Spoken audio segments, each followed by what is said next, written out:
Hello, we are Memphis Communiversity. Today we are going to be talking about index sets. So this is going to be the last set video of our Intro to Proof-Based Math. Index sets are pretty easy. They're sort of an extension of all the things we've already learned, unions and intersections and things like that. So basically what happens is you don't want to call sets A, B, C, D, E, and you might get lost with that. What you want to do is you want to label sets sort of in a more natural way. So we're going to call them A1, A2, A3, all the way up through AN. And basically instead of finding the union and the intersection of maybe 2 or 3 elements or sets, we want to find the intersection and the union, or the union and the intersection of n number of sets. And what we're going to do is we're going to actually use sort of similar to summation notation, if you're familiar with that from a previous math class like calculus when you're doing series. Basically what this means is we want to find the union of these sets right here, A1 all the way through AN, where these are ellipses, meaning obviously like if n is equal to 8, it's going to be 8 things, 8 sets, the union of 8 sets. And what this this similar notation to summation notation mean? Well, what it says is you start off with the first number here, so this should be I equals 1, so this is a 1, and then you just keep going successively until you hit to this last number here, which we're going to call n. But if it was 8, you would start at A1, go to A2, A3, all the way up to AN. So this counter variable is incrementing by 1. And same thing with summation notation. But what is the, and also same thing with intersection. So when you have this intersection here, I equals 1n, you start off with the first set, and then you take the intersection of A1 all the way up through whatever your last number will be. So for example, AN. And then what do these unions and intersection means? Well, they mean the same thing in the context of unions and intersections of like 2 sets. So for example, if you're in the union of 2 sets, that means that you're in either one of the sets. If you're in the intersection of those 2 sets, that means you're in both of the sets. Same thing here. So if you're in the union of all of these sets, it means you're in at least one set. And it could be only one set. You can be all, if there's 100 sets, as long as you're in one of those sets, that means you're in the union of those sets, even if you're not in the other 99 sets. Intersection is of course a little different. So intersection from 2 sets, remember, is that you're in both sets. So same thing here. If you're in the intersection of all these sets, that means you have to be in all of these sets from 1 to n. So union means that you only have to be in one of the sets, at least one. Could be in 2, could be in 3, could be in all of them, but at least you're in one of them. And then intersection means you're in at least all of them. Or not at least all of them, you're in all of them. So let's practice with this little example here. So we have A1 being 1, 4, and 6.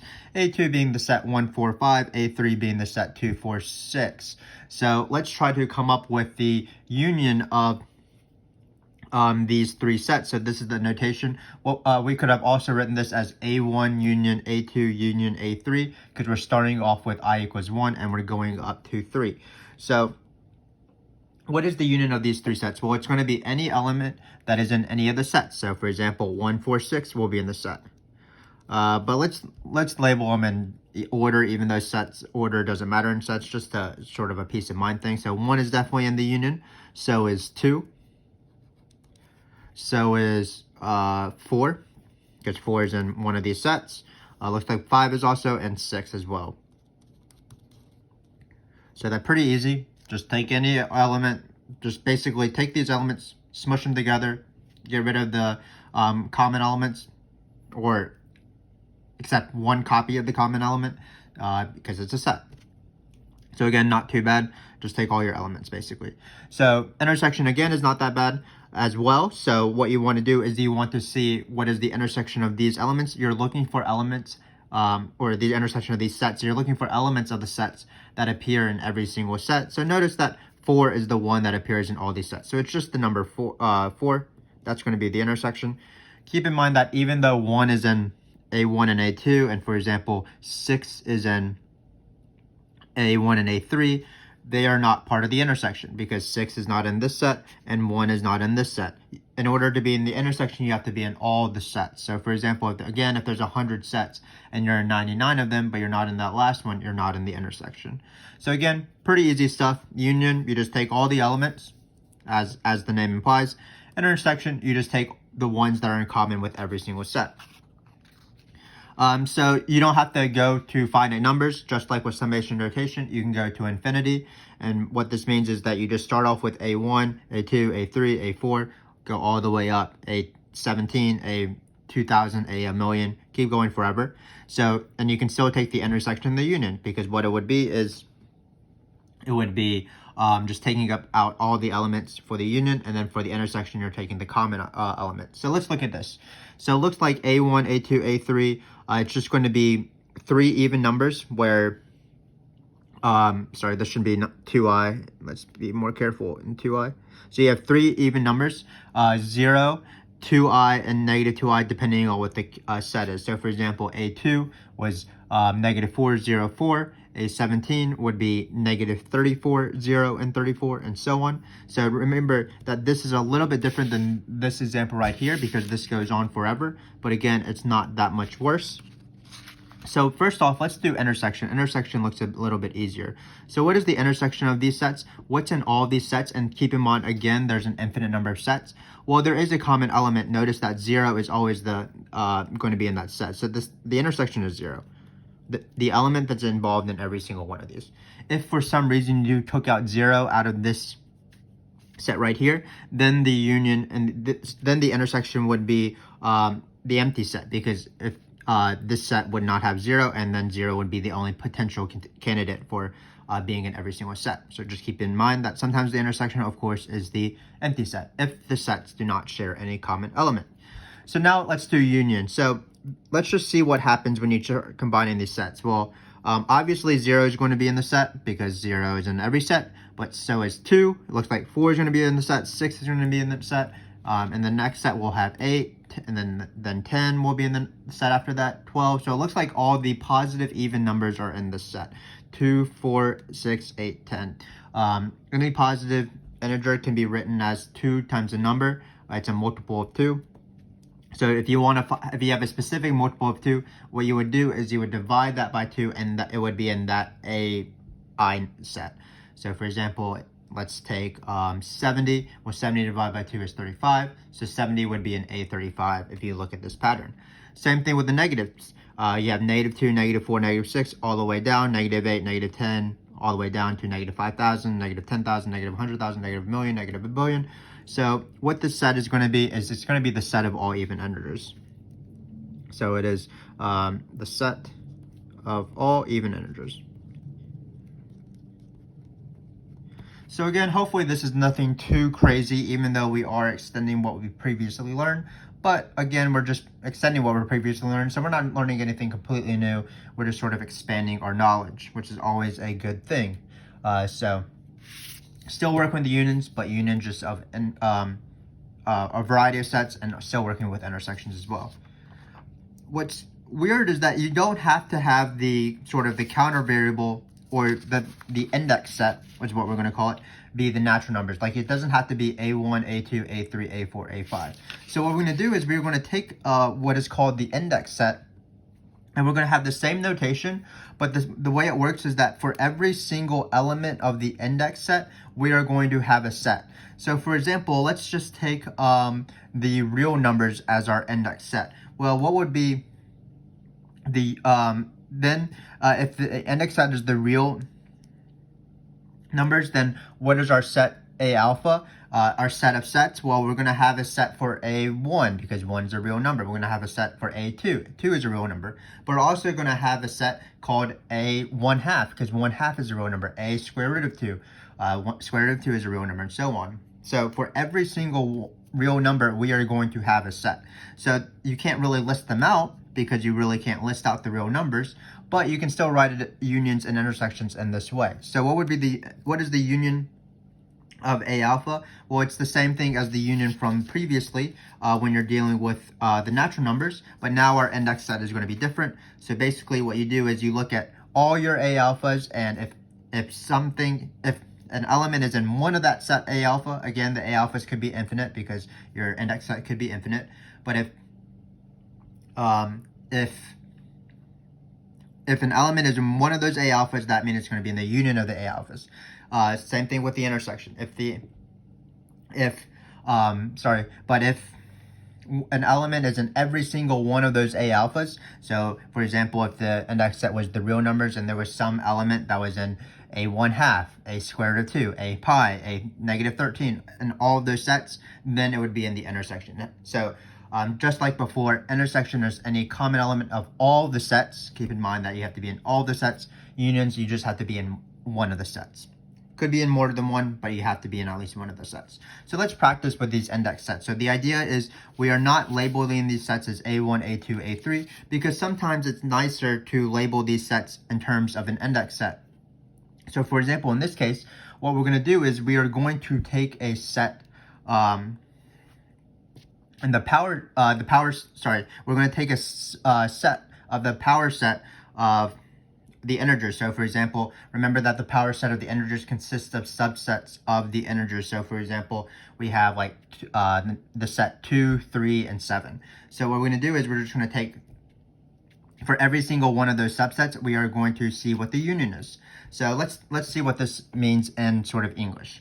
What it is you take an element of the power set of the integers, which is a subset of the integers, and then you were going to take the union of that. So what we want to do is we want to know what elements are in any of the power sets of the, what elements are in, sorry, let me repeat this. We want to try to find out what elements are in any subset of the integers, because that would be, then we would find out what elements are in some element of the power set of the integers. And what would that be? Let me just tell you, it is going to be the integers. So for example, let's take any integer, 3. Well, 3 is in actually a lot of power elements of the power set of integers, because it's in a lot of subsets of the integers. For example, 3 is in 3, 4. 3 is in the subset just 3. 3 is in the subset 3, 15, 21, negative 2, and 5. So 3 is definitely going to be in there, and you can have this argument with every single integer. For example, you know that the integer I is in at least the subset which just has I. So what is this union going to be? It's going to be all the integers. What about the intersection? Well, the intersection is sort of the opposite. So if you take any subset of the, if you take just even two elements of the power set of the integers, which are just taking two subsets of the integers, you can find two sets that don't have any common intersection. So for example, you can take the set 1, and you can take the set that just has 2. Well, there's no intersection there. So when you look at all these elements, all these subsets of the power set of the integers, you'll quickly see that there's no common intersection between all of these elements, all these subsets of the integers, because we even found 2 of them that don't have any common intersection. So in this case, this guy is going to be the empty set. So hopefully that makes sense. Again, we're not thinking about anything too special. It's still pretty similar to this first sort of examples that we did, but instead of having sets for each number, we have a set for each subset of the integers and every element of the power set of the integers. So again, just basically we just have a list of sets, and they correspond to whatever your elements are of the power set. So let's practice with a little bit more tangible of an example. So in this case, what we're going to do is we are going to look at this guy right here. So it's going to be the direct product of a closed interval and a closed interval. So again, what does this set look like? Well, what do any of these direct products look like between this closed interval and closed interval? Well, basically what you do is for every single x in between the closed interval and 0 and 1, you form this product. So for example, we can draw a little picture here. So let's see. So you have to do this for every single x. So let's take x to be 0, for example. Well, it looks like you're going to have 0, 1, and then you have 0, 0. So that's just going to be the line 0, 1. You're going to have 0, 0. So that's going to be this line right here. But you have to be able to plug in every single number. So for example, if you plug in 1, you'll get 1, 1 times 0, 1. That means that the x coordinate has to be 1. The y coordinate can range from 0 to 1. So you'll have this line right here. So this is 1. Let's plug in another number, because again, how many sets are we dealing with? We're dealing with an infinite number of sets, because we're dealing with every single element of between 0 and 1. Any single real number between 0 and 1 inclusive creates its own set. So for example, let's do 1/2. So if you have 1/2, then you're going to be 1/2 to 1. So it's going to be 1/2 to 1. and then it's going to be 0 to 1/4. So it looks like, let's try to be as accurate as possible. So it looks like it's going to, here's 1/4. So it looks like it's going to be this tall right here, and you're going to have this rectangle right here. Oh, keep in mind that for all these rectangles, the heights of these rectangles is not going to be bigger than 1, because you're multiplying, you're squaring a number that's not bigger than 1, so you're actually going to get a smaller number. So we can practice some more. For example, if you plug in 1/4, for example, you'll have 1/4, comma 1. So you can go all the way to 1/4, but then you'll when you plug 1/4 in, you'll get 0 to 1/4, so you get 1/16. So you get even a thinner rectangle. So basically what this is going to be the union of rectangles in the Cartesian product, because we or in the Cartesian plane, because we have products of closed intervals, and those form rectangles. So again, what we have here is we have an infinite number of rectangles. So hopefully that made sense. And let's try to do the intersection and the union and the intersection of these rectangles. Well, it looks like, what's going to be this rectangle? How tall is this rectangle always? The height of this rectangle is always x squared, if you see that, because you're always plugging in x squared. So I'm going to draw this picture. So let's draw the function y is equal to x squared, like so. So basically what happens is that this is what the rectangles will look like. If you chose right here, you'll plug in an x, so it'll be x to 1. So this is going to be the choices for x. And then you are going to go up to the x squared as the height of the rectangle, because the y values range from 0 to x squared. So the x values always range from whatever you choose as your x to 1, and then you go to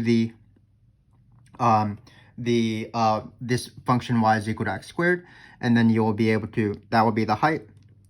And so you have the height of these rectangles, but because the rectangles are, because you have to choose a rectangle for every single x value, you'll end up shading this entire region. And it'll be a perfectly, so basically what this guy represents, sorry if I'm explaining this badly, but what it represents is the area under this function y is equal to x squared. So what is it going to be? It's going to be all the x's, sorry, I already expressed this wrong. Let's try it again. So it's going to be all the xy's where such that y is smaller than x squared, and x is in between 0 and 1.